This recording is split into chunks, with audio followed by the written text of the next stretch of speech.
Good afternoon, everyone, and welcome to today's live AQuA discussion on empowering through knowledge, trust, and progress, AI for citizens. My name is Elizabeth El-Haddad, and I will be your moderator for this event. I am also the co-manager of Claire Paris, and I'm part of the European Partnerships Department at INRIA, which is the French National Institute for Research in Digital Science and Technology. For those of you who may be joining in AQuA for the first time today, I'd like to give you just a brief introduction to what it is. The Claire AQuA, also known as All Questions Answered, is inspired by Turing Award winner Donald E. Knuth's All Questions Answered lecture. These Claire AQuA events are relaxed, informal, 1 hour, sometimes less, online events that bring together a small group of panelists that will discuss current hot topics in AI and answer questions from you, the community. It's a pleasure to have you here today. We have a panel of representatives from the Networks of Excellence, or NoEs, as we'll probably call them for the rest of today's AQuA, who are all across Europe, as well as you, our hopefully curious audience, whether you're tuning in from Europe or anywhere across the globe.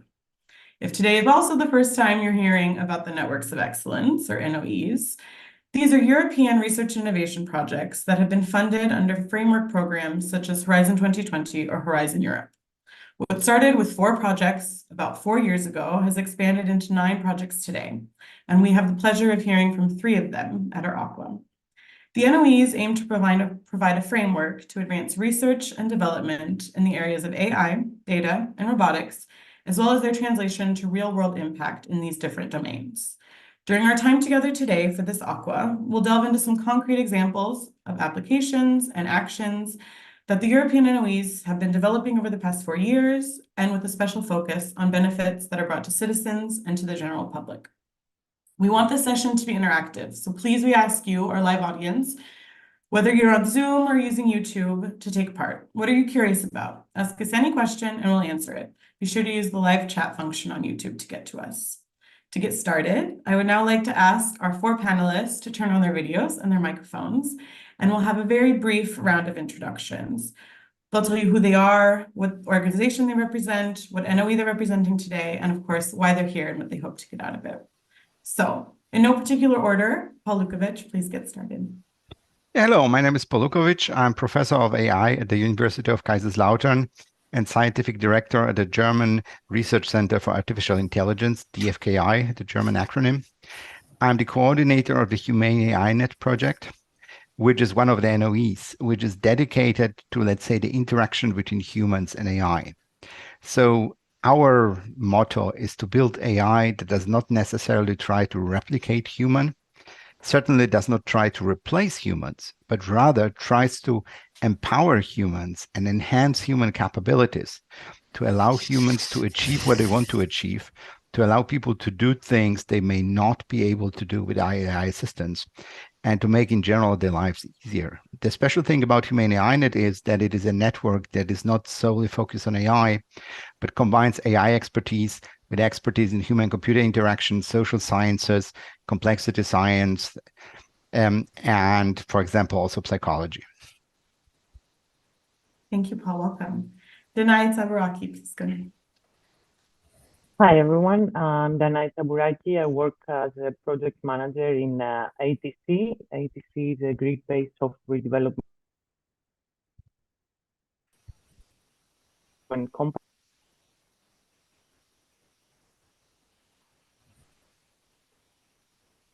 That designs solutions with as well as this information. And in AI for Media, AI for Media is one of the NoEs that works on the development of novel AI technologies with applications in the media sector. And these technologies are also demonstrated through their integration into already existing media platforms so that we can also assess the applicability of these technologies in real-world media scenarios. Thank you very much. We have another person joining us today from AI for Media. So Adrian Popescu, please go ahead and introduce yourself. Hello, I'm a researcher at CEA in France, and I'm leading the Human and Society-Centered AI algorithms within AI for Media. So basically looking at how these algorithms impact both media professionals and end users, and we collaborate with Danae's team to integrate some of these technologies in the project use cases. Thanks so much. And now, Oscar Denis Suarez, please introduce yourself and your project. Hello, everyone. I'm Oscar Denis from the University of Castilla-La Mancha, that's in close to Madrid in Spain.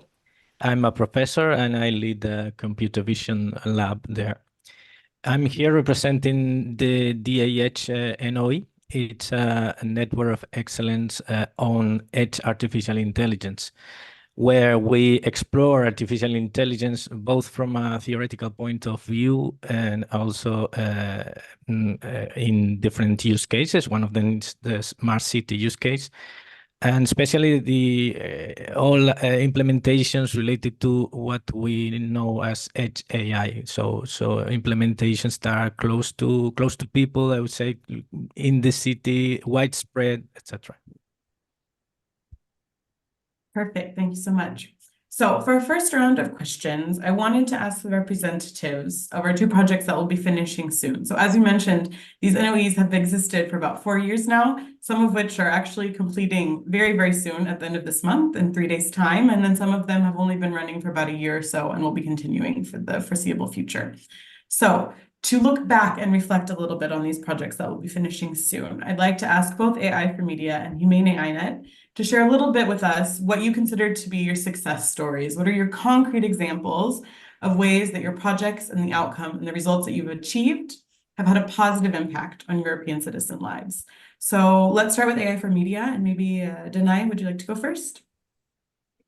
Sure. So since AI for Media is quite broad in the application of technologies in different media sectors, from journalism to the entertainment industry and the content moderation sector, I'm just going to focus on the use case we're also working with IPC, with the German broadcaster Deutsche Welle. Is it about using AI technologies to support journalists in verifying content and tackling disinformation that spreads online? Of course, this is a very important topic with a lot of societal implications. We know, all of us know the problems that disinformation can cause.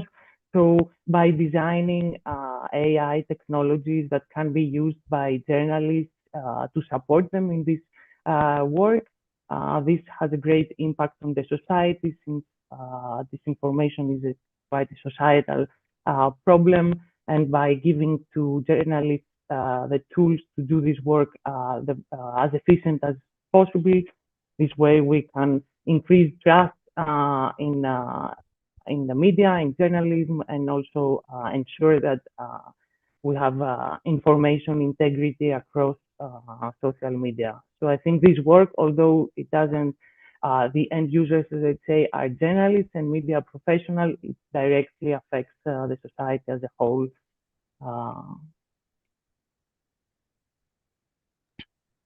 Thanks so much. Adrien, is there anything you'd like to add from the AI for Media side?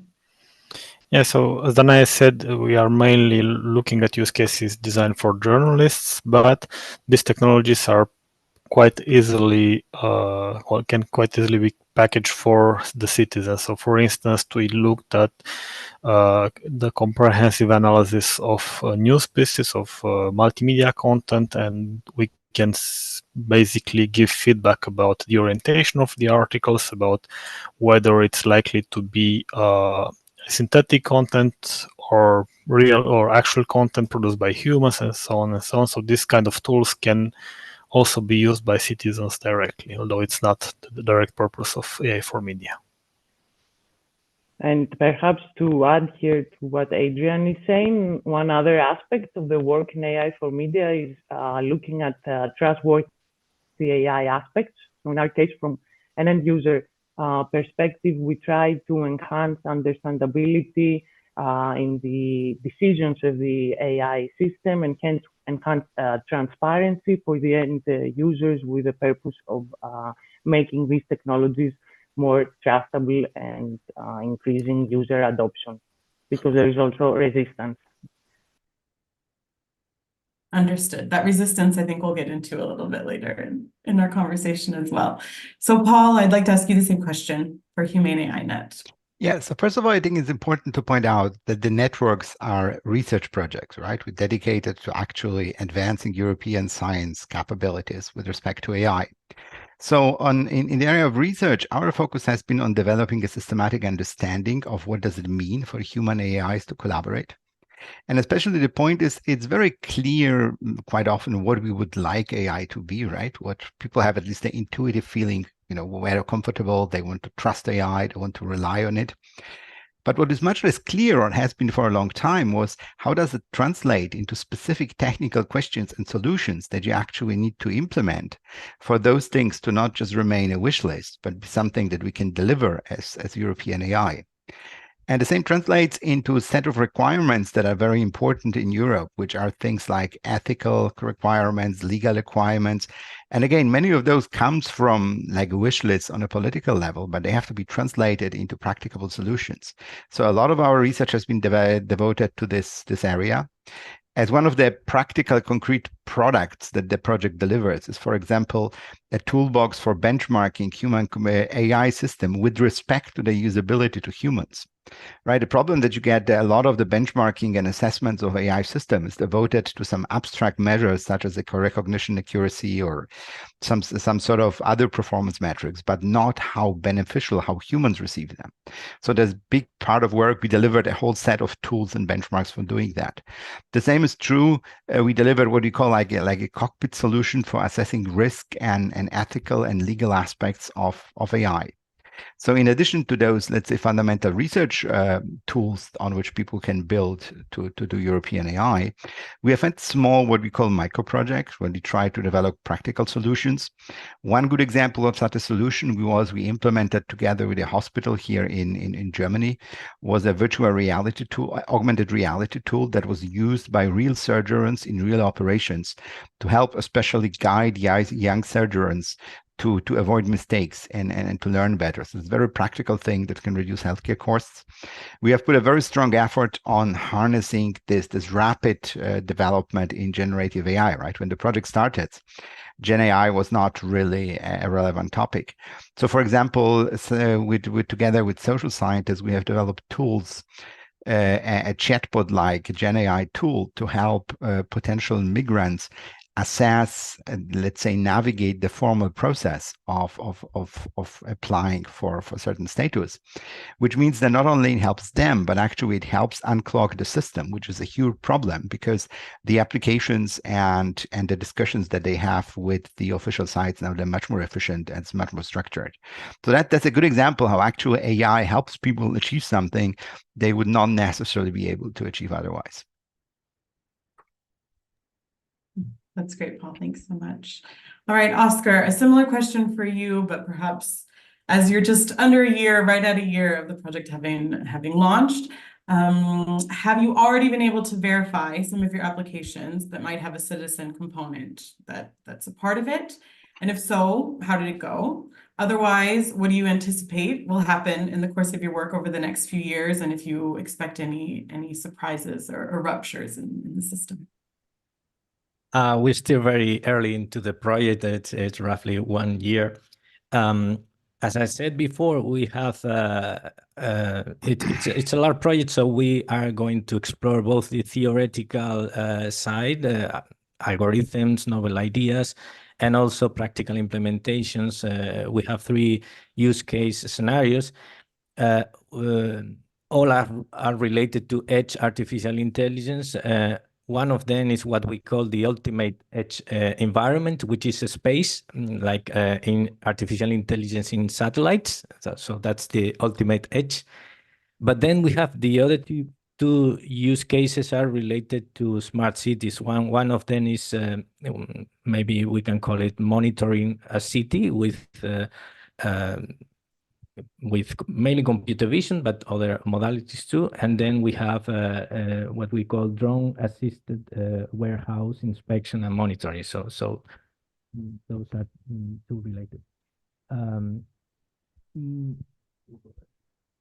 My first thought about smart cities and AI in smart cities has to be in relation to the difficulties in trying to integrate these applications in environments where there are people around. First, it is very difficult to get data sets, to get labeled data due to privacy issues and anonymization, all of those problems. And then any implementations, some of them are not realistic in the sense that you have to consider other problems beside the technical side. So I guess we're still on that side of things. Let's see how it goes in the future. Thank you so much.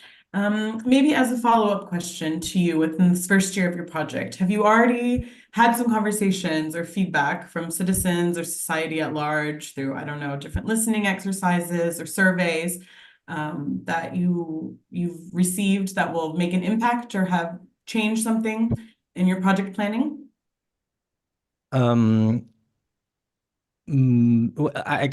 can tell you about my personal experience within the project. I'm working personally working on a weapon detector. We are developing using computer vision. We want to detect when someone has a handgun or a rifle entering a public building with such a weapon, to detect that immediately and send an alarm to a human operator that can confirm or discard the alarm. When I tell people about this sort of application, they immediately say, "Well, that's cool. How is it that we are not already seeing that? Are you showing that to law enforcement agencies? Are you selling that?" And I have to say, it's not so easy because I don't have a clear view about the reason behind this, but I guess there is always the sense that you are somehow trying to replace humans, as Paul said before. Some humans would see themselves as being replaced by these machines. I'm talking about the personnel, security personnel, and law enforcement agencies. So I guess this relates to what Paul mentioned earlier. Indeed. Yeah, maybe on that note, similar question to our projects that we'll soon be finishing. If you could maybe share with us some feedback that you have received from citizens or the general public throughout your projects, any memorable moments or words of wisdom they might have shared with you that made a difference during the course of your project. Maybe Paul, would you like to start? I see you're already unmuted. Yeah, I think what you very much see in the public, and I think that's something where projects have a very important mission to fulfill, is that especially as AI developed so rapidly, looking at Gen AI, the public still needs to have a better understanding of what it can and cannot do, right? The reaction you see is, as already Oscar mentioned, a lot of people are afraid of being replaced or of everything being sort of taken away from them. But at the same time, you see the other strain of people somehow having the impression that just because ChatGPT generates text that sounds like your German teacher in school, it somehow is an intelligent entity that can do anything, right? So very much so showing in practical terms what are the limits and what are the benefits. So just saying, and that's something also by demonstrating, we always have in discussions with people and projects have to take into account, show people, yes, AI can do wonderful things, but in the end, it's just a glorified calculator. And the benefit that you have depends on the way you use it, right? And what we have learned was a very important mission was developing tools, methods, and guidelines to show people how and when to use the technology. That's that the interface between humans and AI is a very, very important part. Absolutely. Adrien, I saw you smile when Paul used the term glorified calculator or computer. Do you maybe want to add on to that a little bit? Well, it's a big debate, but yeah, I would not go there with this term. So I would say it's, well, in the end, it's what we get out of it. So what we get out of these technologies as citizens and also as professionals. So these last years were like, well, we've seen what happened with this Gen AI tsunami. We get a lot, but we also have a lot of challenges we need to address. So yeah, it's upon us. We need to stay, well, to try to swim in the tsunami, and it's a big challenge. Mm-hmm. And Denai, I know that you're coming from ETC, more from the industry side, so you're of course thinking of clients at the end of the day. So what's some of the feedback that you've maybe had from that perspective of what AI for media has developed over the past few years? I would agree with what Paul said, that we need to educate users more about the applications, but also the limitations of AI systems, and we can see that in end users that are citizens, but also in end users that are media professionals, like journalists. It's important to understand what are the limitations of these systems in the whole, let's say, design cycle of the system, from designing the architecture to the training data sets to the fact that most of these systems now also, when we talk about systems that detect synthetic content or potential disinformation, they often produce false positives or false negatives.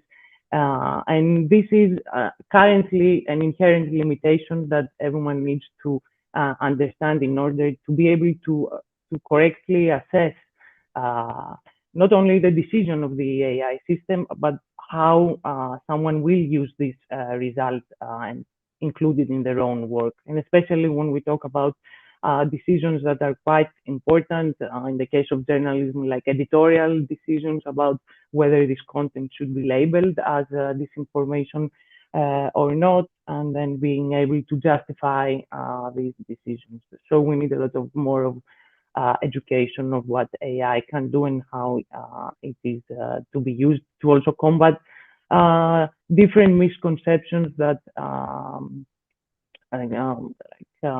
people have about AI, and also fears, like this fear of losing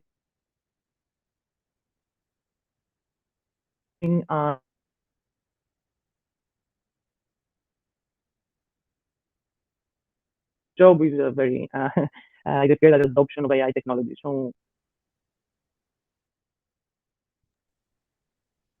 my connection is not well.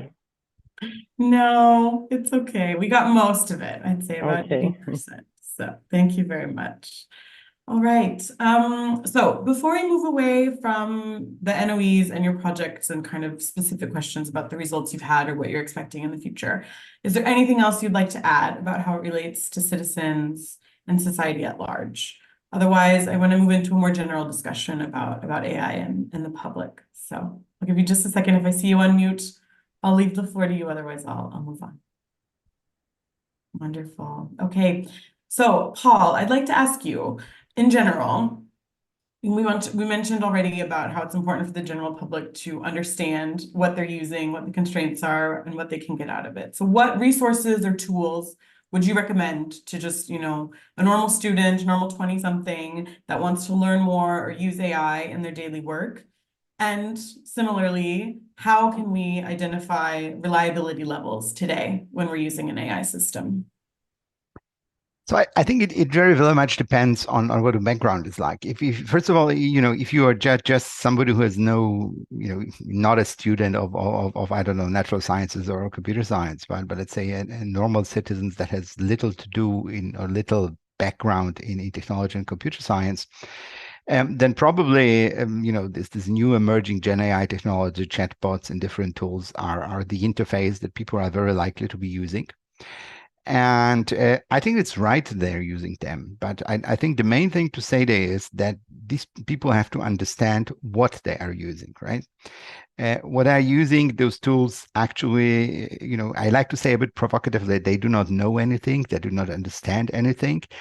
They are tools that have managed to create a wonderful statistical representation of the information that has been put on the internet, and that allow you to access the information that in general is much more pleasant and easier to use than just Googling and putting your data together, right? You can ask the system to create your visualization of things, to summarize things.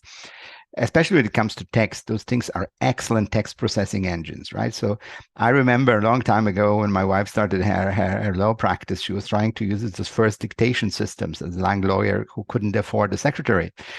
And it was a major pain. I had a lot of fun as a computer scientist helping her, but it was just not working, right?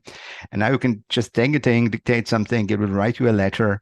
So I think that people should be, and especially young people, there's a discussion about, for example, children and AI, and I'm telling, children should be exposed to the technology as soon as possible, but not as just being it given to use at will, but by training them what and how they should do with it. And that's what people have to do. So use it, but be aware that this is not a replacement for your own thinking, but this is something that is helping you think better. And maybe a good analogy, I think, there is we sometimes like to talk about this notion of a cognitive exoskeleton. Some people don't like it because this vision of this sort of robotic human as an exoskeleton is not pleasant. But in the end, it's a nice analogy. And, you have an exoskeleton, you have a lot of power. But if you do a wrong motion, you can break your own bones and the bones of everybody in the environment. But if you use it right, it can really help you achieve things. It can help people who are paralyzed walk and other stuff. So that's the point. It's not something that does things for you. It's something that helps you do things, provided you always keep in mind that you have to watch it. Yeah, absolutely. So in terms of the reliability, do you think it's kind of users come at their own risk, or is there something we should be doing to help? I think that's really a big challenge to the community to help. And I think the challenge is in many cases not as much just constraining and changing the tools, right? But it is providing the users the ability to better see and understand what the tools are doing, right? Yes, of course, you need to constrain some things, but I think mostly the big problem, again, with today's Gen AI is that, you ask the system something, it answers you again, like your teacher in high school used to answer you. It sounds like they know everything better. So you find it very hard to question anything, right? On the other hand, the system should actually make it very, very plain and obvious, where it has doubts, what it says, what it knows, what is true. It should help you explore knowledge rather than impose, right? It's always, what I like to present in my talks, there was this very nice quote from Pablo Picasso who says, computers are useless. They just give you answers, right? And this is the point. The system should not really be giving you answers that you may not want, but should help you find your own answers. And that's the way you should be using the system. Oscar, anything you'd like to add on that topic of? It's a pleasure for me to listen to Paul and what he says. If only as a university professor, researcher in computer vision, at least originally my interest was more on the science side of artificial intelligence. So when there was that lofty goal or trying to emulate human intelligence, and it seems to me that in the past few years or even decades now, it has become more of an engineering than a science. Of course, everyone is part of that engineering trend. I myself, my style of work is more of an engineering now. But hopefully, we will also focus on the weaknesses of these AI-based systems, the failure cases, some of them catastrophic, and those problems, those weaknesses should help us to move more to the science side of AI research. In order to discover what's the real problem there and try to improve systems in a way that they become more reliable. Yeah, thanks very much. In that vein, I'd like to ask you, Adrien, where do you see, we've already talked a little bit about healthcare, about smart cities, of course, the media.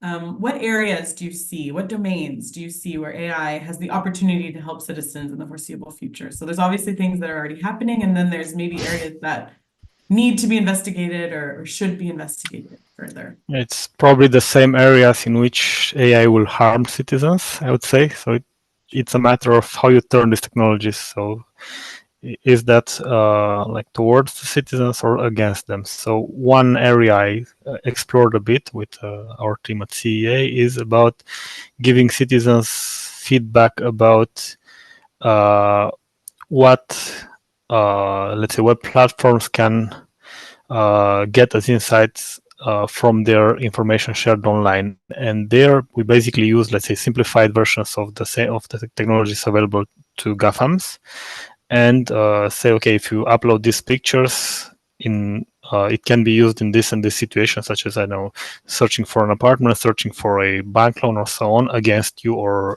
in your favor. So share, but share responsibly. So this is something that could be investigated further. Then there is a lot of work I find very interesting on this information. So this is something very, very worthy given the current context and probably the future context, political context. I would say it's worthwhile to go there and to dig deeper. We have the famous, let's say, deep fake or whatever problem, which is, to my in my opinion, a bit conflicted because, well, it's, let's say, it's important, but not as important as we make it seem.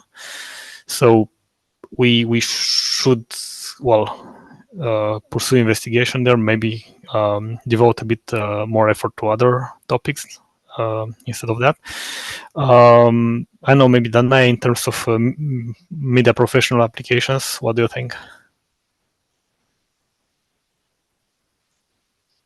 I think helping citizens to assess, let's say, the veracity of the content they find online is quite an impactful, let's say, application of AI in the democratic and processes and society as a whole.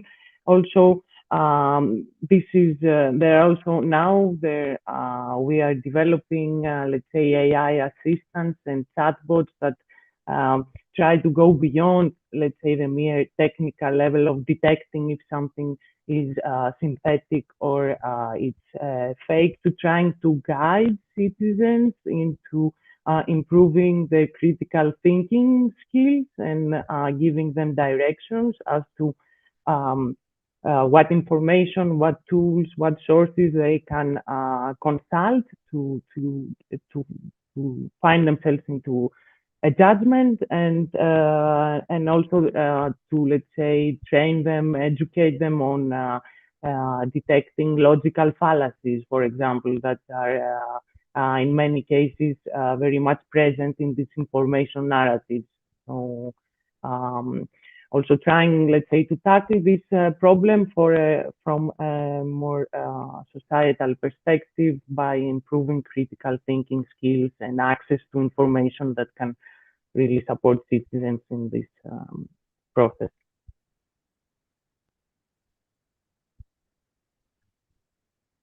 Elizabeth, you're muted. Yeah, thanks, Dan. So we've received a question from the audience that's quite related to this. When we're talking about AI and the citizens, we think, about the average citizen, but at the same time, we also tend to focus on the extremes. So we either are providing opportunities that we should maybe let happen, but then we also have to think about the challenges or the dangers. And then probably the reality is somewhere in the middle, right? So the use of AI can be beneficial, it can be slightly harmful. We ride this line.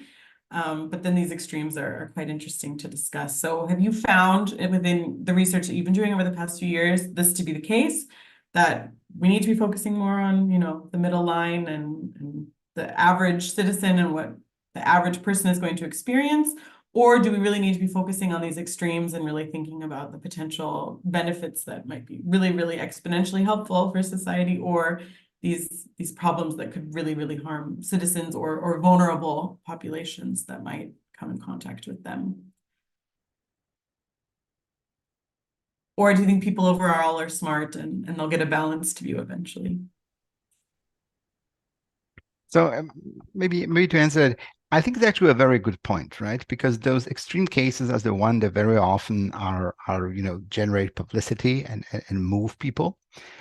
And on one hand, AI is an extremely powerful and pervasive technology in a sense that it's essentially becoming part of nearly every part of our life. And it's going to have people that a huge impact comparable to the first industrial revolution, maybe beyond that. So looking at the possible extreme cases is important. But I do agree that we should be paying more attention to, the way average citizen, average people use that. Those, how do we make sure that the thing is just nice, pleasurable, useful, rather than being annoying or something that people maybe find, causing there some problems, but not on this gigantic level, but this simple personal level. I do agree that is something that we should be looking at. Also, the other thing is, discussing technology. I never forget a discussion with my elder son. At this time, we were talking about AI, about them watching videos and me telling him, you should read more books than watch videos. And his answer was, Daddy, I was researching when the digital print, Gutenberg invented printing, there was exactly the same kind of outcry about the potential of our culture getting completely trashed because people will not be able to learn things by heart anymore, right? And obviously it didn't happen, and we want children to read. And I think it's the same with AI, that it's not as much about destroying and then doing something bad. It's about simply changing the way the world works, changing the way we act, interact, and learn.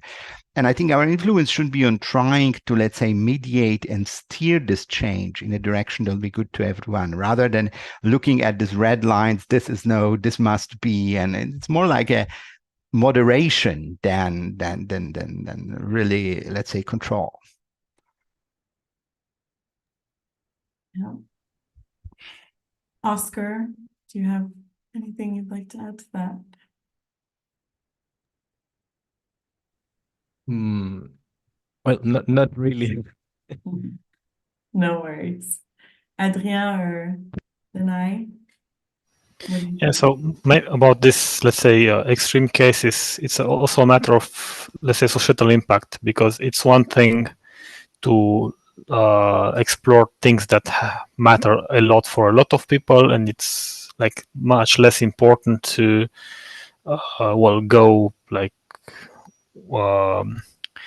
in much depth for things that are not that important. And in many cases, if we think like a little bit, in many cases we have this, let's say, marketing gimmicks that get a lot of traction, and if we think carefully, they don't matter that much. So I think we should not invest a lot of effort there. So but it's trends. I mean, if I don't know, some influencer says, okay, this happens because AI was wrong on something, and that person has millions of followers, that quickly becomes a matter of public interest for, let's say, 20 seconds or so, and then it goes down, and the earth keeps turning. So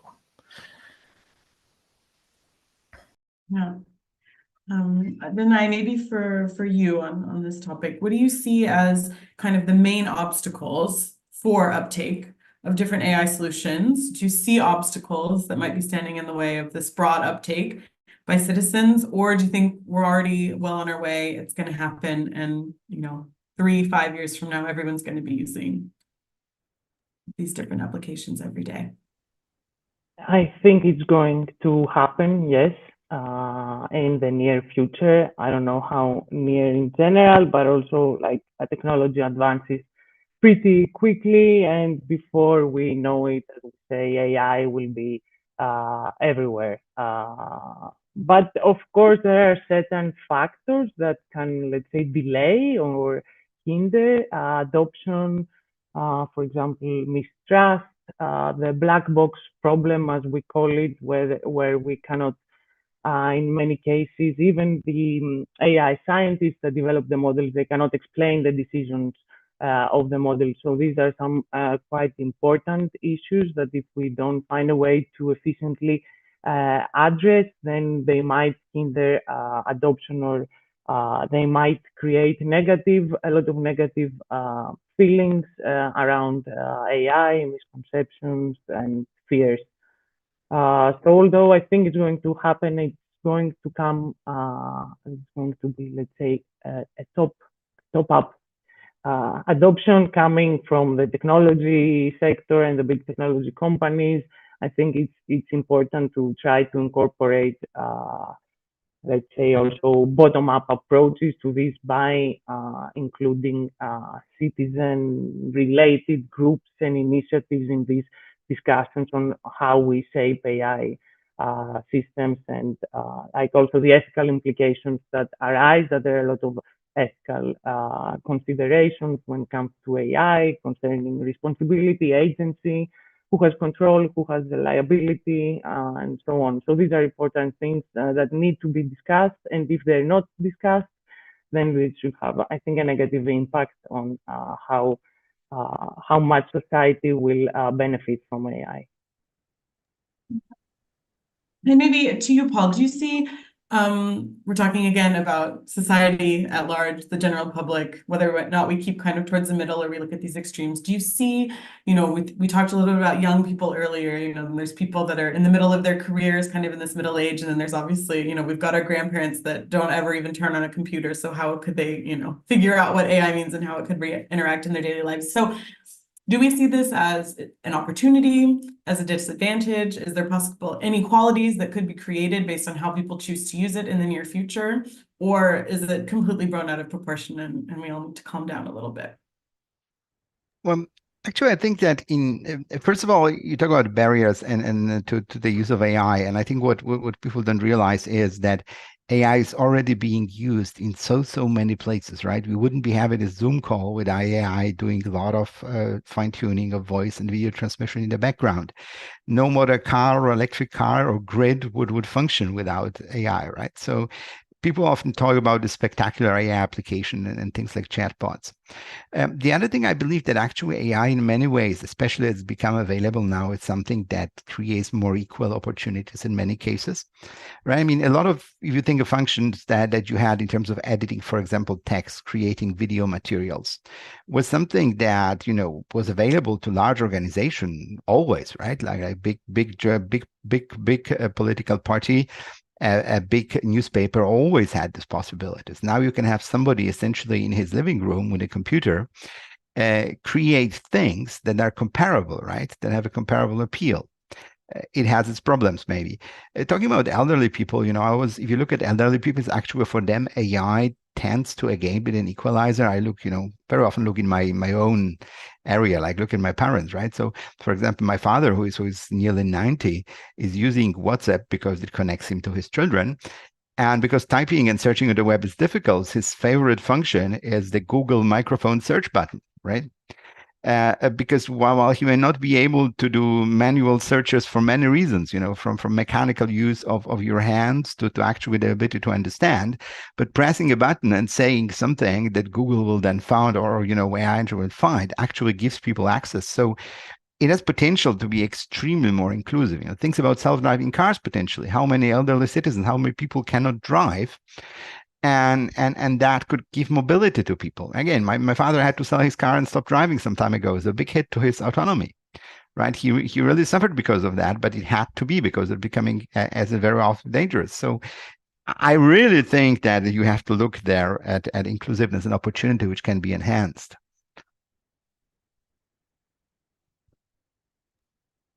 Yeah, absolutely, Paul. That's a very good segue into what I think we'll do a last question and a final round where I'd like to hear from each of you. So in your opinion, we just mentioned, potential benefits to the elderly. What do you feel is the most exciting potential benefit for AI applications in the near future with regards to general public usage? So what do you see as something that can really, really make a difference in the daily lives of citizens, of Europeans, and what is needed in order to make that happen? So maybe, Paul, since you just went, we'll circle back to you at the end. And Danai, would you like to get started with that question? Besides like the applications in the media and the technologies and the tools that can be used by citizens to detect disinformation, we talked about this. One other thing is, let's say, outside of my domain, but I think it will be quite impactful and maybe useful. A lot of useful for citizens is personalized medicine and virtual health assistants that can analyze health data and provide suggestions, reminders, and insights into one's health. And another thing that was also brought up by Paul is assistive technologies, AI used to enhance accessibility and provide more access to people with disabilities. Thank you, Danai. Oscar, would you like to go next? Yeah, I also agree that the health sector in general has a lot of potential for AI applications, and it's actually a very challenging sector, not only on a technical side, but also on the side of privacy, ethics, and all of those matters. So it will be definitely very interesting to explore how AI can get into mainstream health practice. At the moment, I don't think it is really being used in everyday practice, but there is a lot of potential, certainly, even though at least to to help in screening procedures that have to be performed every year for above certain age. Even just that could also be very helpful. Oscar, just maybe a quick question. I don't have a technical background. I'm more on the social sciences background, but I guess that edge AI, as I understand its applications, can help in making these, let's say, technologies more private or ensuring more privacy and security of data, since, let's say, some data processing can happen on edge devices, when this can mean also like the mobile device of each one of us? I would say the opposite, and it's fun that you asked me that. I also coordinated another European project back in 2018, in which it was of course edge AI, because we wanted to develop a computer vision system, but very small, lightweight, portable, literally that you could use everywhere. So when you have that device and AI everywhere, you have the potential to be very intrusive, even spy on people. So that even just the idea flagged a number of alarms in ethical committees and all of that. So I would say the opposite. It's more. It becomes even more challenging in terms of respecting people, respecting privacy, and not falling into surveillance states and something like that. Okay, thank you, Oscar. Thanks. Very interesting question, Danai. Adrian, maybe to you. What do you see as the next big benefit that we as citizens could expect? Well, it's between now and next steps. I would say it's automating boring tasks. And Paul mentioned this at the beginning. Like even the current systems are very good at synthesizing, like making a good synthesis of information. And if we ask the right questions, we get the right answers. If we should not do this in like for our health. Probably we should not ask ChatGPT or something similar about what pills we should take if we have a disease or things like that. But there are a lot of practical stuff. For instance, on homeworks. I think students understood this very quickly, and if we don't change the way we give homeworks to students, they will write them very quickly with the chatbots. We basically are if we know how to ask rightly, we have answers for a lot of questions, and this goes beyond like classical search engines. So this is something that is very useful for the general public, I would say. Yeah, maybe to push on that just a little bit, we've had a question from the audience as well about how indeed AI should be used in education, so particularly from a young age, and what parents and teachers can do to be prepared for it, because as you said, it probably is coming in terms of homework and other activities. Well, it's not coming, it's already there, I would say. So Paul already said it.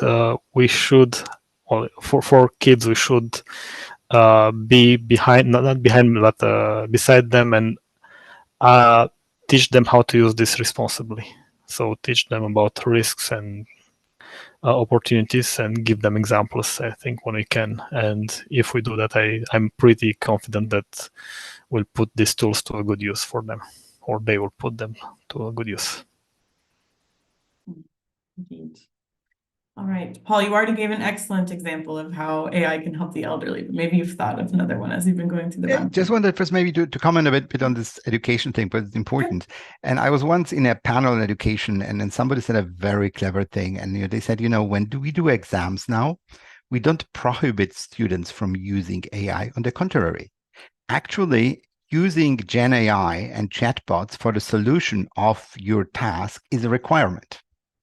Right? So essentially, you cannot complete your task without doing it properly, right? And that's what you're doing, because we should be preparing. And there's a lot of people who resist the use of AI of education. And my argument is always, we should be preparing our young people to live and prosper in a world that they are coming into, not in a world that we grew up in and we somehow long for coming back. And that's what you see very often.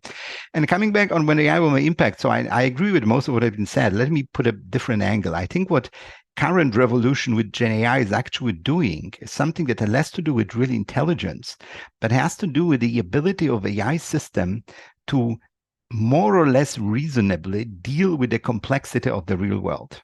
In a way, it inserts into AI systems something you could call common sense, right? It sounds strange, but that's what it is, right? You can point to an object and really say, what is this? Why is it happening? You can have a conversation with a system that doesn't require you, like used to you talk with the old chatbots, to specify exactly every word and you get the wrong answer. So a lot of the things that you would never say qualifies human as being particularly intelligent, recognizing a face, walking around your home without crashing everything, right? Driving a car. But those are the things that AI can now do, which means that we are going to see AI, be it self-driving cars, being household robots, being conversational assistants for the elderly, simply as part of our real lives, which can use and enhance those lives without being a menace, right? So this common sense is something extremely precious. It's rare in humans as well.